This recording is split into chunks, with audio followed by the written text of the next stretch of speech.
So if we're going to understand the property market, especially in Fife, Richard, what do we need to know?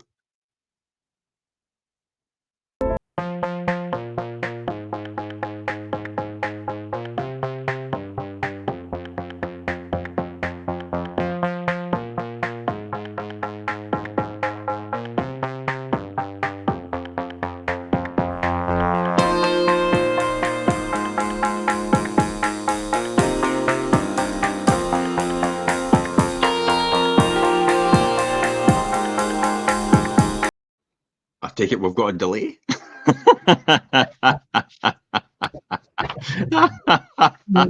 Just a I tell slight you delay. what, the property market, understanding the property market across the UK, Scotland, and Fife. This is actually really interesting because this is all about the pounds per square foot it costs to buy a property. And I'll tell you what, when you look at the UK compared to Scotland and then compare it to Fife, it's like, oh my God, Fife's a fraction of the price. It's like, oh my goodness, the property market in the UK is complex and a multifaceted entity, definitely characterised by a myriad of factors that influence property prices and values overall, I think. Yep. One of the critical measures and the critical metrics, I would say, Richard, often underutilised to gauge the value of the property is the price per square foot or price per square metre. You could look at it either way. This figure provides a standardised measure. Now, this is what all the surveyors use, isn't it? Yeah. Yeah, the surveyors use this all the time. And that's the great thing, because if the surveyors use it, you kind of know where the home report's going to end up. If you understand the formula that they're using to get it. But also, I've got a golden opportunity sometimes to influence it because I have data or information which is way beyond that in terms of the valuation. So, you know how I'm going to play this. If it works out that the pounds per square foot is better in terms of the valuation for the home report, I'm going to keep my mouth shut. And if it works out where the pounds per square foot isn't as attractive that I'm calculating compared to the home report, I'm going to talk up straight away. Hence the reason why we drive that price at the end and get that significant offer that I think other estate agents can't reach. There's almost an advert there somewhere. Other estate agents can't reach. That's Heineken, is it? No. The beers that reach other places that other beers can't reach. I think it would be as Heineken. I'm not quite sure. Or we could say if Carlsberg did estate agents. Yeah, well, everybody knows that one, yeah.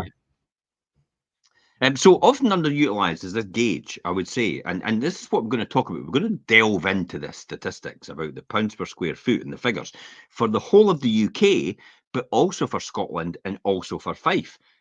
Because we want to really compare this in comparison, because there's the average salary throughout the UK is almost the same as the average salary in Scotland. Is almost the same as the average salary in Fife. So if Fife is more affordable, why on earth would you want to live in the whole of the UK then, or anywhere else? Why would you want to live in London if it costs an absolute arm and a leg? And you could work remotely. What is the point? Yeah, if your average income is obviously, like you say, the UK, Scotland, and then even Fife are all similar, then and the affordability for property here in Fife, then to us it's a no-brainer. But obviously, to people further afield, maybe not so much. Let's drill down then, Richard. I want you to talk about, the Fife property market and why the square footage and all the rest of the metric is particularly significant in this whole thing. So if we were to look at the national trends and especially the UK perspective, what is going on?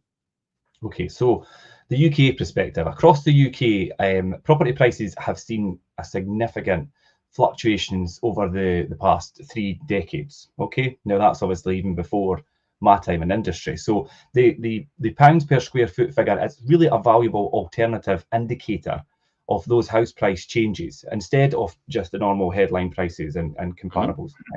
Now, on average, the national pounds per square foot is a composite reflection of the diverse property markets, from just say like the bustling urban centres of say London and Manchester and things, to the serene rural areas of Scotland and even Wales as well.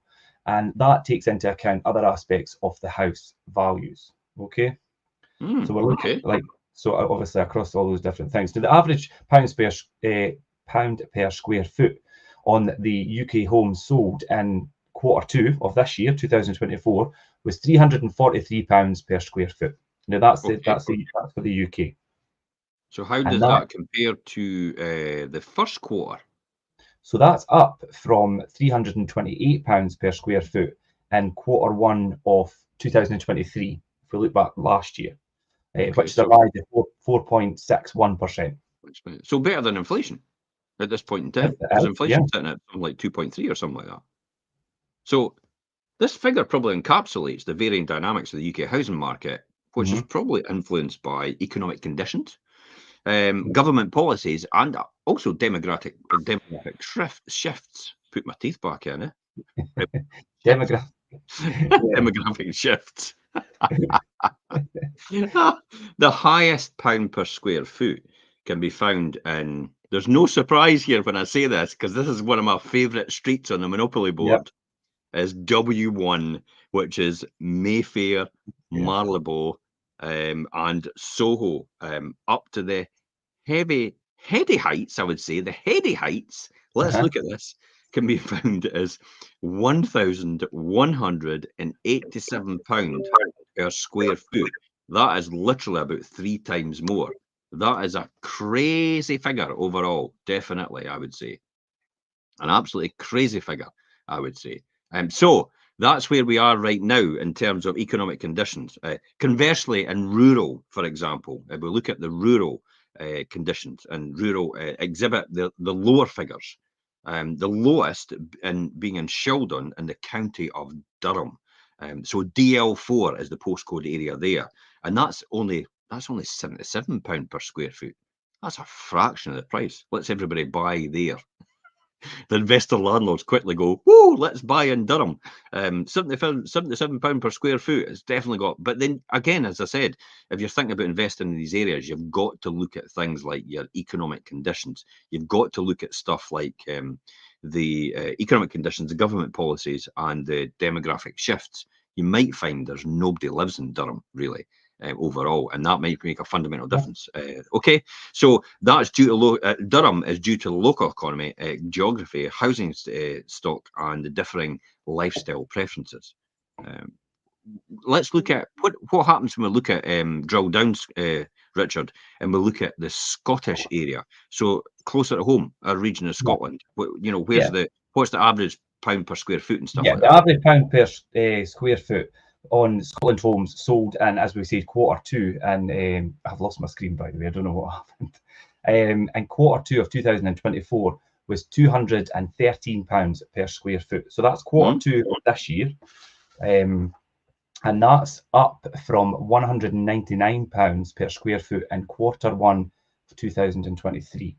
So that's a rise of 7.4%. So that's a fair amount when you think about it. Again, almost triple inflation.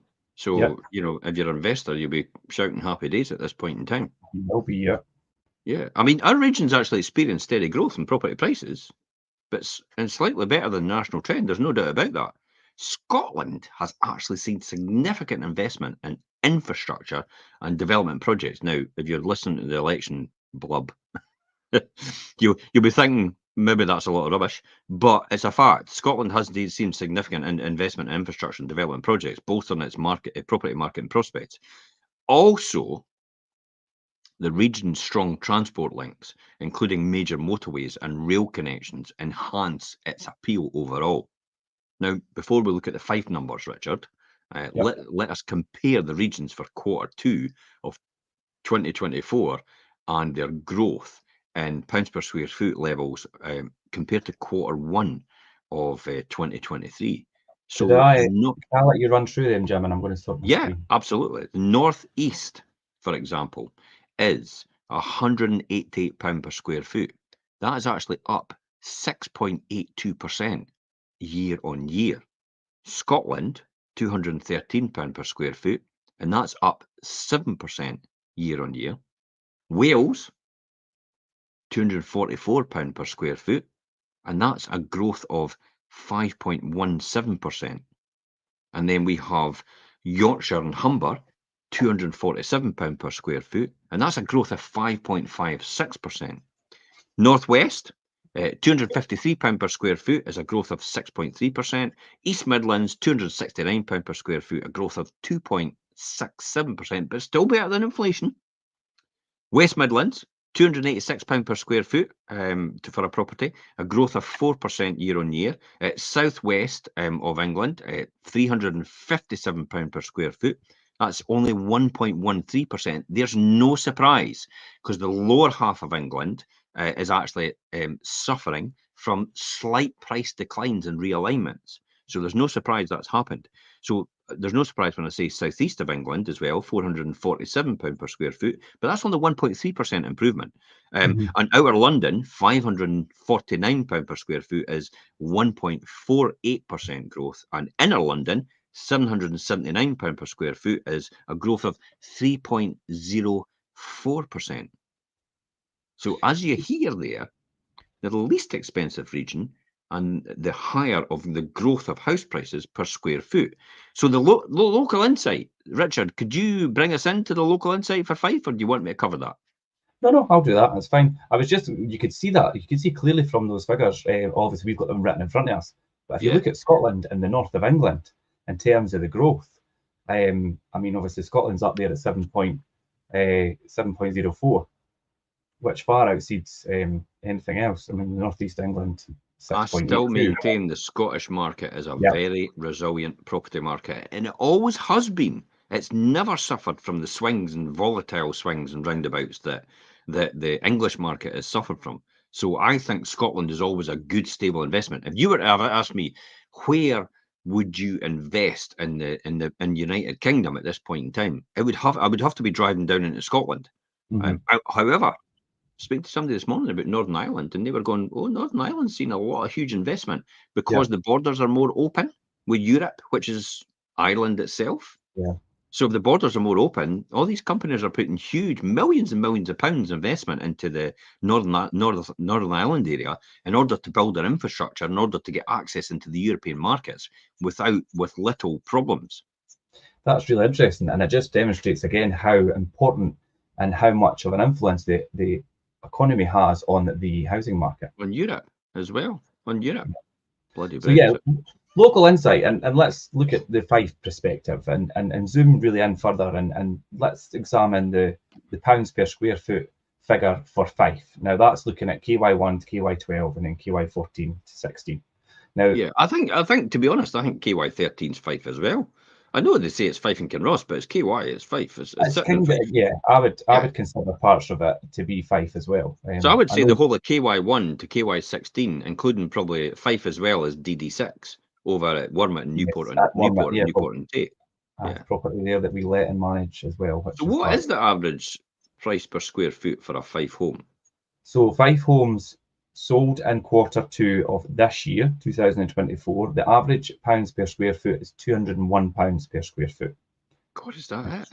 Yeah, but then that's up from £184 per square foot in Q1 of 2023. And that's a rise of 9.24%, which is a fair jump in a year. So this is quite interesting. While the land registry data suggests that prices are actually year on year have actually stabilised, pound per square foot at property right now is sitting at 9% differential.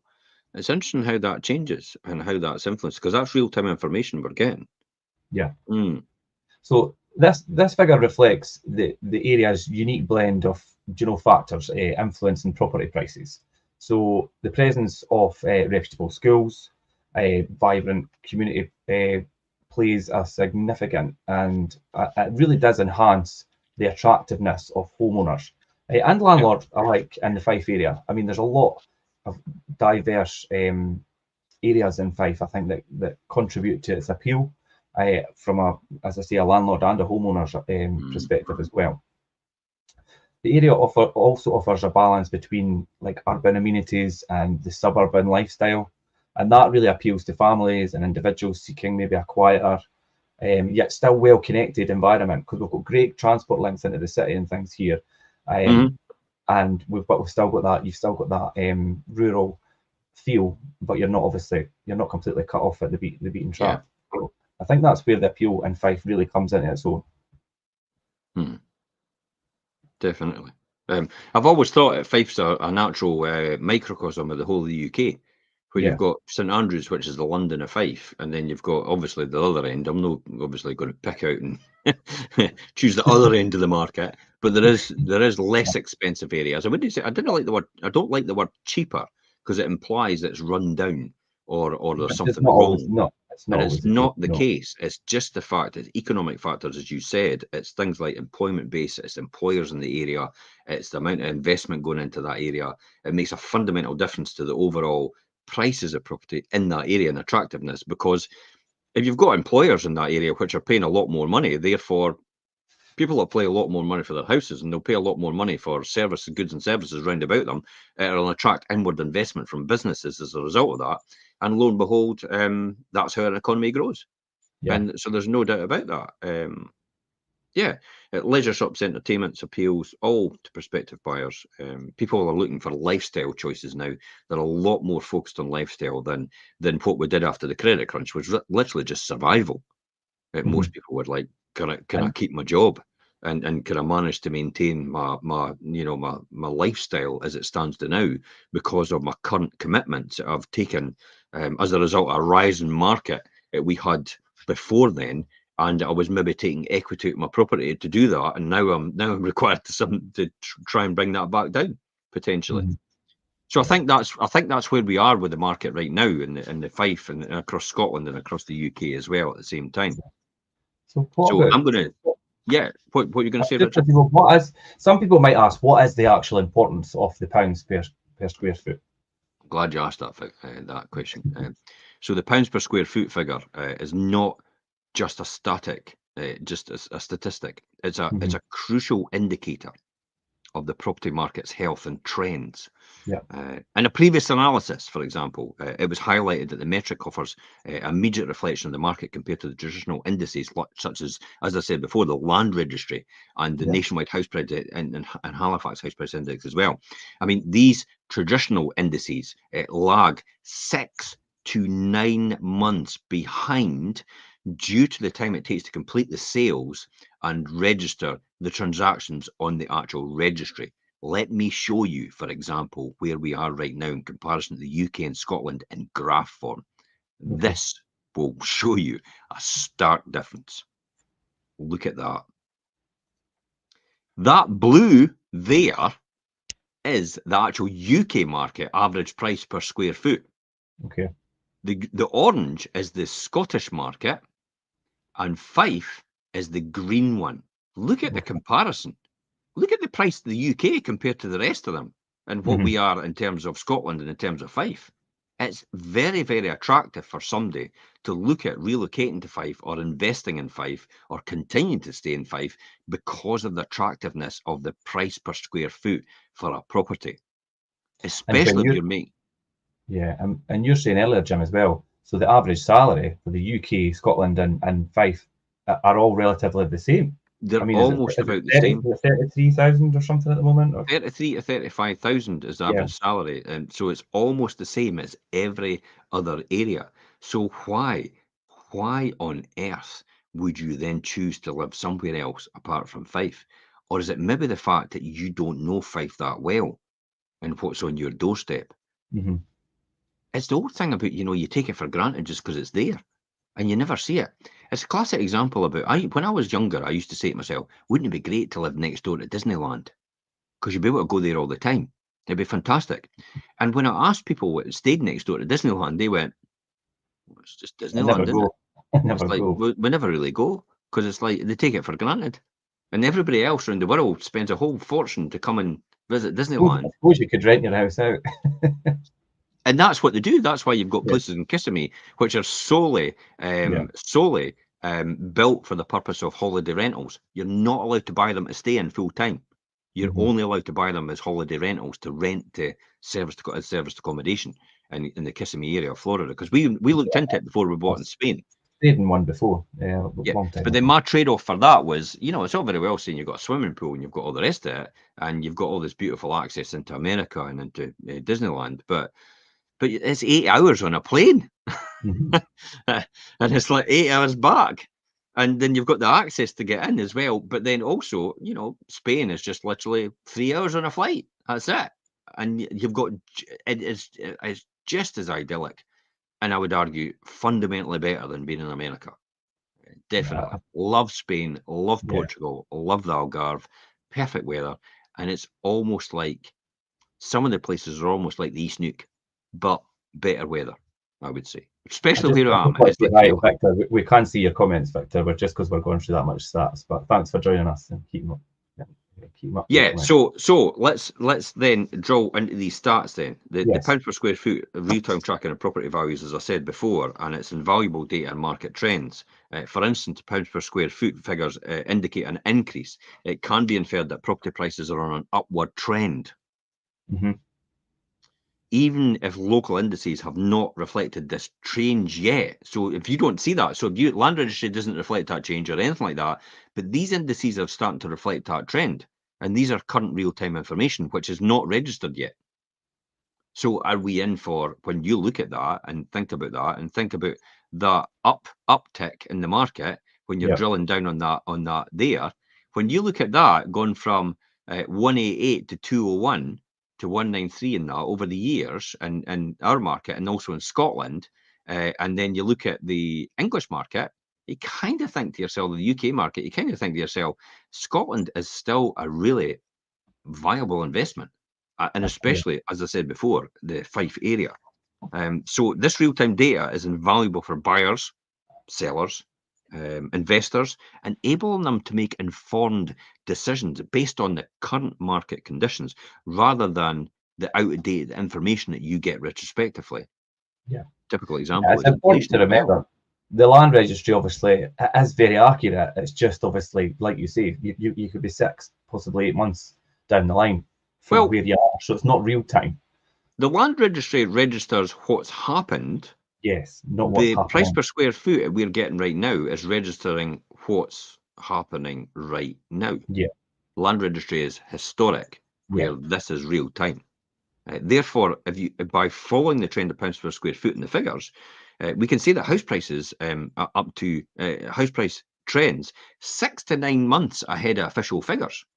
It gives you the ability to judge the top and bottom the general trends in the property market, therefore giving you, the reader, an advantage, or the listener or the watcher, depending on what you're doing, if you're reading, you're Yeah. watching, or you're listening, the advantage to the Fife property market overall, and possibly the UK and Scottish property market as well.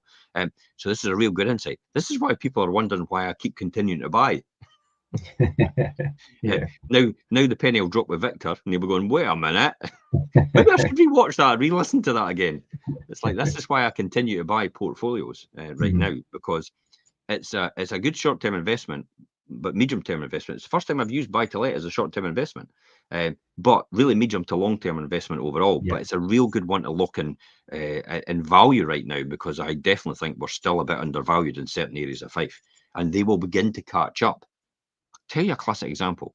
Look at Leaving, where two-bedroom flat was 55 grand, maybe 3 or 4 years ago. Now a two-bedroom flat, 75,000. Yeah. But 75,000, Did we not do one last 75,000 was year? 75,000 pound was the price for a two-bedroom flat in 2006. Which So is just 20 years before the time, crash. Yeah. 20 years has passed, and that two-bedroom flat price has never really moved up since 2006. They should be beyond 100,000. So they've still got scope to go and growth to go as well in these markets.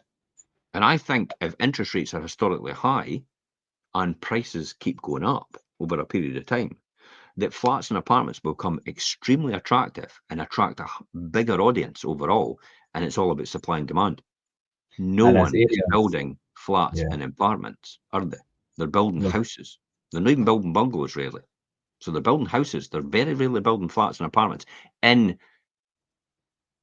rural areas. They're building them in city areas and urban areas. They're building them in cities, no bother. They're throwing up the apartments like there's no tomorrow. But sometimes they're for rent, that's all. But they can see that trend as well, so they're no daft. They can see the trend as well, where that's going. People will start to live in flats and apartments because they're more affordable, and they begin to rent them as well, because again, because of the price of them is more affordable, the rent will be more affordable in the same vein. But there's more scope for growth over these markets, in these markets. So maybe that's where everybody should be focusing on it, especially if you're an investor. Yeah. Okay, so Richard, what's your final thoughts on the interconnected dynamics of the national, regional, and local Fife property markets? I think to summarise, obviously, what we've just covered, the Mhm. pounds per square foot figures for the UK, Scotland, Fife, they all do illustrate that interconnected dynamic of the property market. And I think it's really important, and you said at the beginning, if you understand these pounds per square foot figure and what that Mhm. provides, you could really have valuable insight for potential buyers, investors, and policymakers and things as well. And it really does underscore the importance of considering both, we see it, the macro and the micro factors Yeah. when navigating the property market. Mhm. And as the property market continues to evolve, staying informed about these kind of metrics will be crucial for making well-informed decisions in an ever-changing landscape of the UK and indeed Scotland and Fife's property markets. Definitely. I think to explain everybody it doesn't know macro micro because it's not a term. It's only economists that would really use it. A macro macro factor means things like, for example, economic change, taxation change overall. So it applies to everyone throughout the UK. It could be a policy on taxation. More fiscal policy will be macros because we're devolved. But macro in Scotland could be a change in housing policy. So it could be an overall change in housing policy. It could be a change in that. Micro is about regional stuff. In other words, we're going to invest and put a train station and leaving. Yeah. That's a micro decision, a micro metric. So that's the sort of things. So micro is focused. It's the forest. No, it's the trees. Sorry, micro is the trees, whereas macro is the forest.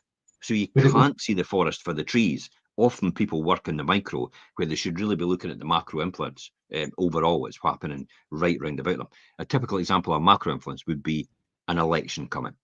Yeah, I was just going to say a macro would be whether it's the UK or the Scottish government policy, and then a micro would be probably like your individual local authority policy or decisions.